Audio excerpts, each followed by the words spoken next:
2025 সালে আপনি কৃষক বন্ধু প্রকল্পে কিভাবে আবেদন করবেন, ফর্ম ফিল আপ কীভাবে সঠিকভাবে করবেন, কী কী কাগজপত্র লাগবে, সমস্ত কিছু আজকের এই ভিডিওর মাধ্যমে আপনাদের সঙ্গে আমরা আলোচনা করব।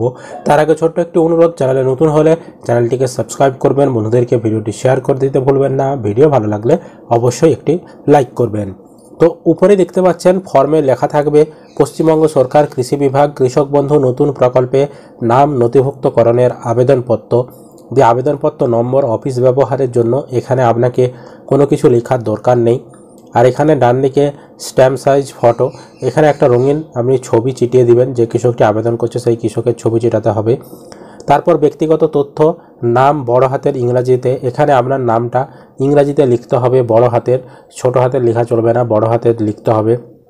তারপর পর্চা অনুযায়ী বাংলায়, অর্থাৎ আপনার জমির রেকর্ডে যে নামটি রয়েছে বাংলাতে রেকর্ডে লেখা থাকে নাম, তো সেই নামের বানানটি বাংলাতে এখানে লিখতে হবে। তারপর বাসস্থানের ঠিকানা, অর্থাৎ আপনি কোথায় বসবাস করেন সেই গ্রামের নাম, গ্রাম পঞ্চায়েতের নাম, পোস্ট অফিসের নাম, ব্লকের নাম, থানার নাম, জেলার নাম লিখতে হবে। পিনকোড এখানে বসাতে হবে। আপনার পিতা বা স্বামীর নাম যে কোনো একজনের নাম এখানে লিখতে হবে। তারপর আপনার জন্ম তারিখ, এখানে মাস, এখানে ডেট, এখানে মাস, এখানে ইয়ার, এইভাবে কিন্তু লিখতে হবে। আর বয়স হচ্ছে আপনার 1/1/2025 তারিখ অনুযায়ী কত বছর বয়স হচ্ছে সেটা এখানে কিন্তু লিখতে হবে। এখানে কিন্তু বয়সটা 1/1/2025 অনুযায়ী কিন্তু বিবেচনা করা হবে। তারপর লিঙ্গ, এখানে পুরুষ না মহিলা না অন্যান্য, যেই লিঙ্গ হবে সেই লিঙ্গের বাম দিকে ঠিক চিহ্ন দিতে হবে।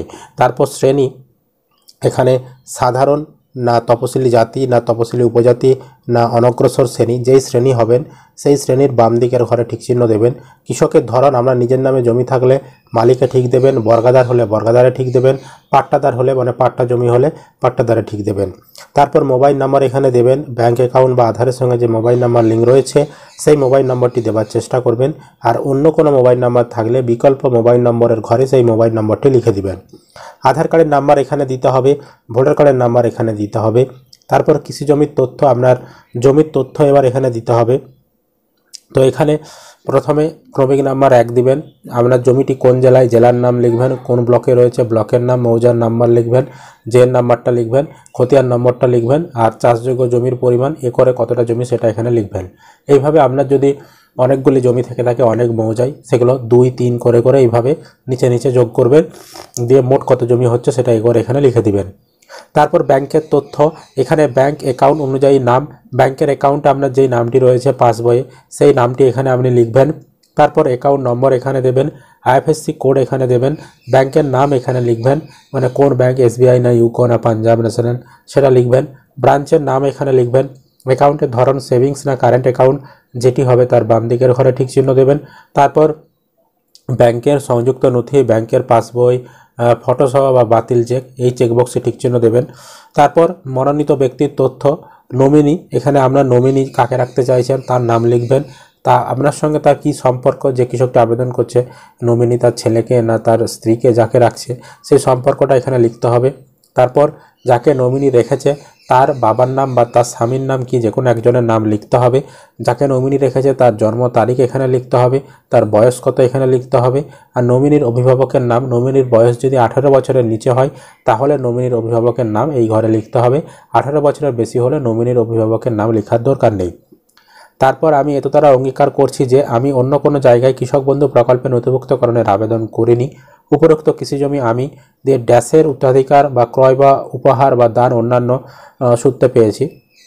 তো আপনি যে জমিটা দিয়ে কৃষক বন্ধু আবেদন করছেন সেই জমিটি আপনি কার কাছ থেকে পেয়েছেন, আপনার কাছে তো জন্ম থেকে তো থাকেনি, আপনি তো যার কাছ থেকে পেয়েছেন, হয় আপনার বাবার কাছ থেকে বা কারো কাছ থেকে কিনেছেন বা কেউ আপনাকে দানপত্র করেছে। তো আপনি যার কাছ থেকে পেয়েছেন তার নামটা লিখবেন এবং কিভাবে পেয়েছেন, উত্তরাধিকার, অর্থাৎ আপনার বাবা মারা গেছে, হ্যাঁ আপনি তার ছেলে, উত্তরাধিকার বংশ পরম্পরায় উত্তরাধিকার সূত্রে পেয়েছেন, যদি সেই রকম হয় উত্তরাধিকারে ঠিক দেবেন। তারপর যদি কিনে থাকেন তাহলে ক্রয়ে ঠিক দেবেন, উপহার মানে কেউ দান করেছে বা গিফট করেছে আপনাকে, যদি উপহার মানে গিফট করেছে কেউ যদি তাহলে উপহারে ঠিক দেবেন, কেউ যদি দানপত্র দলিল করে থাকে আপনাকে তাহলে দানে ঠিক দেবেন। আর অন্যান্যভাবে যদি কোনো পেয়ে থাকেন সেটা এই অন্যান্য এখানে উল্লেখ করতে হবে। তো যেটা হবে তার উপরে আপনি ঠিক চিহ্ন দেবেন। তারপর বলেছে তার যদি কেবি আইডি থাকে, অর্থাৎ যার কাছ থেকে আপনি জমিটা পেয়েছেন তিনি যদি কৃষক বন্ধুতে আগে থেকেই টাকা পেয়ে থাকেন তাহলে তার কৃষক বন্ধু আইডি নাম্বার এখানে লিখতে বলছে। আপনি যদি না জেনে থাকেন লেখার দরকার নেই। তারপরে যার কাছ থেকে আপনি জমি পেয়েছেন তার ভোটার কার্ডের নাম্বার এখানে দিতে বলছে, তার আধার কার্ডের নাম্বার এখানে দিতে বলছে। দিয়ে তারিখ, যেদিন আপনি ফর্ম জমা করবেন সেদিনের তারিখ লিখতে হবে। আবেদনকারীর স্বাক্ষর বা টিপসই এখানে আপনাকে একটি সই করতে হবে, আর যারা সই করতে না পারবে যে কৃষকটি তাকে টিপছাপ দিতে হবে। আর প্রাপ্তি স্বীকার, এখানে আপনাকে কোনো কিছু পূরণ করার দরকার নেই। এই নিচের স্লিপটা কিন্তু আপনি যখন ফর্ম জমা দেবেন তারা কিন্তু পূরণ করে নিচের স্লিপটা আপনাকে প্রমাণস্বরূপ রসিদ হিসাবে দিয়ে দেবে। এটা হলো মেন ফর্ম কৃষক বন্ধু প্রকল্পে। এর সঙ্গে আপনাদেরকে এনেক্সার 1A পূরণ করতে হবে কৃষক বন্ধু নতুন প্রকল্পে আবেদন করার জন্য স্বঘোষণাপত্র। এখানে আমি বড় হাতের ইংরাজি হরফে আপনার নাম লিখতে হবে, পিতা বা স্বামীর নাম লিখতে হবে, এখানে গ্রামের নাম, এখানে গ্রাম পঞ্চায়েত বা পৌর এলাকার নাম লিখতে হবে, তারপর এখানে ব্লকের নাম, এখানে থানার নাম লিখতে হবে। দিয়ে বলেছে যে জেলা এত দ্বারা ঘোষণা করছি যে আমি মালিক বা নথিভুক্ত বর্গাদার ভাগ চাষি ওয়ারিশন হিসাবে এত একর চাষযোগ্য জমি চাষ করে আপনি কত একর জমি দিয়ে কৃষক বন্ধু আবেদন করছেন সেই জমির পরিমাণটা এখানে বসাবেন। আর আপনি জমির মালিক না নথিভুক্ত রায়তের ওয়ারিশন না নথিভুক্ত বর্গাদারের ভাগ চাষি, যেটা হবে আপনার ক্ষেত্রে সেটার উপরে ঠিক চিহ্ন দেবেন। দিয়ে আপনার জমির তথ্যটা আরও একবার ক্রমিক নাম্বার 1 দিয়ে ব্লকের নাম, মৌজার নাম, জেএন নাম্বার কত, খতিয়ান নাম্বার কত, দাগ নাম্বার কত এবং জমির পরিমাণ কত এখানে লিখতে হবে। দিয়ে দেখুন আমি পূর্বে কৃষক বন্ধু নতুন প্রকল্পে নথিভুক্ত হয়েছি বা হয়নি, এতে দ্বারা উল্লেখিত তথ্য অনুযায়ী কৃষক বন্ধু নতুন প্রকল্পে সহায়তা পাওয়ার জন্য আবেদন করছি। আমার কেবি আইডি যদি নথিভুক্ত সুবিধাভোগী হন, যদি আপনি আগে থেকে কৃষক বন্ধু পেয়ে থাকেন তাহলে এখানে কেবি আইডি লিখতে বলেছেন, ওইটা লেখার দরকার নেই। দিয়ে বলেছে আপনি যে জমিগুলি দিয়ে কৃষক বন্ধু করছেন সেই জমিটি আপনি কিভাবে পেয়েছেন। তো পর্যায় নথিভুক্ত ব্যক্তির নাম ও রায়তির সঙ্গে সম্পর্ক।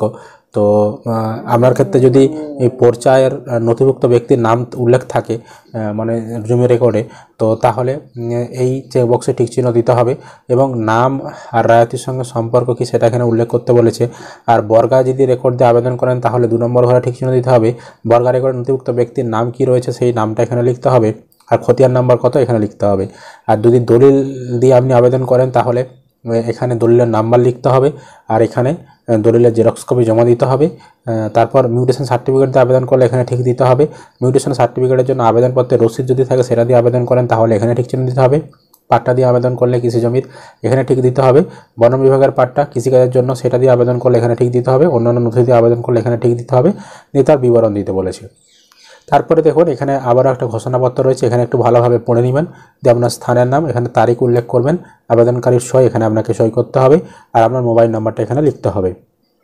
তারপরে দেখুন এখানে চেকলিস্ট রয়েছে এনএক্সআর 2B। তো এই চেকলিস্টে এই যে এনরোলমেন্ট নাম্বার দুয়ারে সরকারের এটা আপনাকে বসাতে হবে না। তারপরে এখানে বেশ কিছু তথ্য লেখা রয়েছে, এগুলো আপনি একটু পড়বেন। আপনি আবেদন করার জন্য কী কী কাগজপত্র জমা দিচ্ছেন এখানে বেশ কয়েকটি কাগজপত্রের নাম লেখা রয়েছে, সেই ঘরে ঠিক দিতে হবে। ভোটার কার্ড দিলে এখানে ঠিক, আধার কার্ড দিলে এখানে ঠিক, ব্যাংকের পাসবই এখানে ঠিক দিবেন। তারপর মোবাইল নম্বর দিচ্ছেন তাহলে এখানে ঠিক দেবেন। তারপর জমির রেকর্ড দিচ্ছেন তাহলে এখানে ঠিক দেবেন। তারপর স্বঘোষণাপত্র, যদি আপনার নিজের নামে জমি না থেকে থাকে স্বঘোষণাপত্র বা চাষযোগ্য জমির নথি যদি দিয়ে থাকেন এখানে ঠিক দেবেন। আর পঞ্চায়েতের প্রধানের দেওয়া ওয়ারিশন সার্টিফিকেট যদি দিয়ে থাকেন তাহলে এখানে ঠিক দেবেন। তো যেই কাগজগুলো আপনি জমা করবেন সেই কাগজের বাম দিকের ঘরে ঠিক চিহ্ন দিতে হবে। তবে অবশ্যই আবেদন করার জন্য ভোটার কার্ড, আধার কার্ড, তারপর ব্যাংকের নথি, জমির রেকর্ড এগুলো কিন্তু লাগে। এছাড়া অনেক সময় কিন্তু দলিলটাও সঙ্গে নিয়ে যেতে বলে।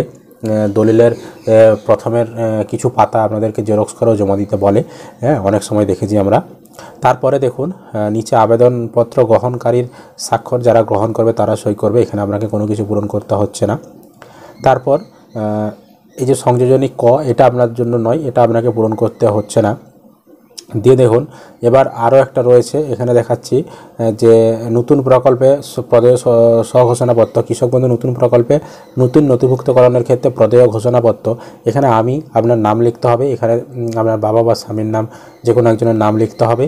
তারপর এখানে গ্রাম বা মৌজার নাম লিখতে হবে, এখানে গ্রাম পঞ্চায়েতের নাম, এখানে ব্লকের নাম, এখানে জেলার নাম উল্লেখ করতে হবে।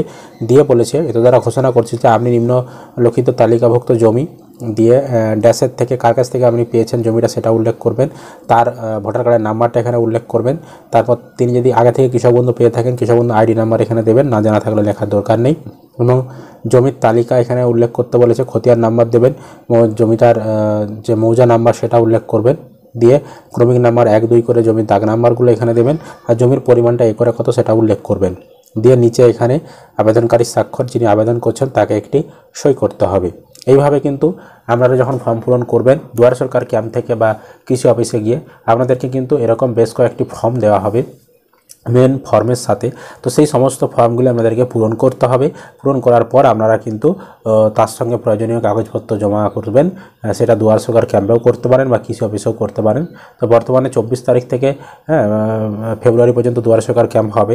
তো সেই ক্যাম্পে আপনারা জমা এই যে ফর্ম, এই ফর্মের মাধ্যমে আবেদন করতে পারবেন এবং জমা করতে পারবেন এবং আপনার যেরকম জমি সেই জমি অনুযায়ী আপনি কিন্তু পরবর্তী সময়ে যখন কৃষক বন্ধু টাকা দেবে খরিফ 2025 থেকে, তখন কিন্তু ব্যাঙ্ক অ্যাকাউন্টে আপনারা টাকা পেয়ে যেতে পারবেন। এটাই ছিল আজকের ভিডিওর বিষয়বস্তু। আশা করি আপনারা ভিডিওটা বুঝতে পেরেছেন। ভিডিও ভালো লাগলে অবশ্যই লাইক করবেন, বন্ধুদেরকে ভিডিওটি শেয়ার করতে ভুলবেন না। চ্যানেলে নতুন হলে চ্যানেলটিকে অবশ্যই সাবস্ক্রাইব করে রাখবেন।